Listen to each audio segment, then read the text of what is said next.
Fair, Brown, and Trembling Hugh Kruger lived in Tyrconnell, and he had 3 daughters, whose names were Fair, Brown, and Trembling. Fair and Brown had new dresses, and went to church every Sunday. Trembling was kept at home to do the cooking and work. They would not let her go out of the house at all, for she was more beautiful than the other 2, and they were in dread she might marry before themselves.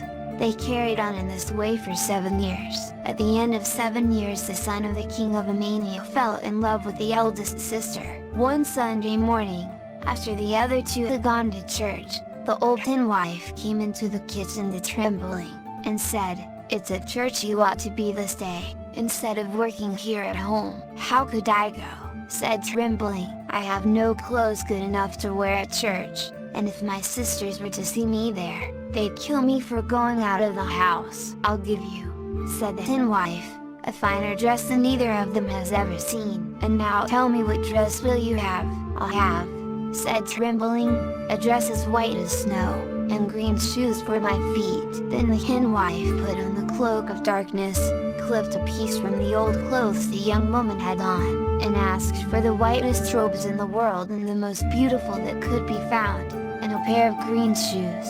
That moment she had the robe and the shoes, and she brought them to Trembling, who put them on. When Trembling was dressed and ready, the hen wife said, "I have a honey bird here to sit on your right shoulder, and a honey finger to put on your left. At the door stands a milk-white mare, with a golden saddle for you to sit on, and a golden bridle to hold in your hand." Trembling sat on the golden saddle, and when she was ready to start, the hen wife said, "You must not go inside the door of the church, and the minute the people rise up at the end of Mass, do you make off, and ride home as fast as the mare will carry you." When Trembling came to the door of the church, there was no one inside who could get a glimpse of her, but was striving to know who she was, and when they saw her hurrying away at the end of Mass, they ran out to overtake her, but no use in their running. She was away before any man could come near her.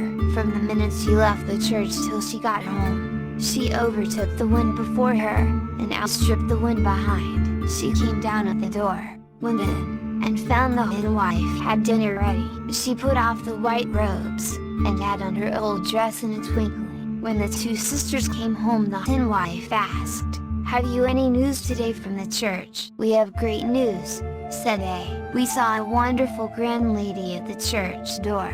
The like of the robes she had we have never seen on a woman before. It's little that was thought of our dresses beside what she had on, and there wasn't a man at the church, from the king to the beggar, but was trying to look at her and know who she was." The sisters would give no peace till they had 2 dresses like the robes of the strange lady, but honeybirds and honey fingers were not to be found.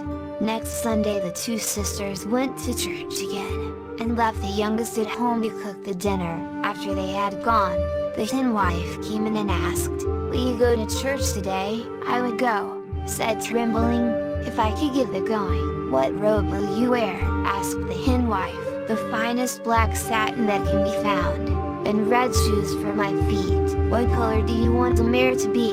"I want her to be so black and so glossy that I can see myself in her body." The hen wife put on the cloak of darkness, and asked for the robes and the mare. That moment she had him. When Trembling was dressed, the hen wife put the honey bird on her right shoulder and the honey finger on her left. The saddle on the mare was silver, and so was the bridle. When Trembling sat in the saddle and was going away, the hen wife ordered her strictly not to go inside the door of the church, but to rush away as soon as the people rose at the end of Mass, and hurry home on the mare before any man could stop her.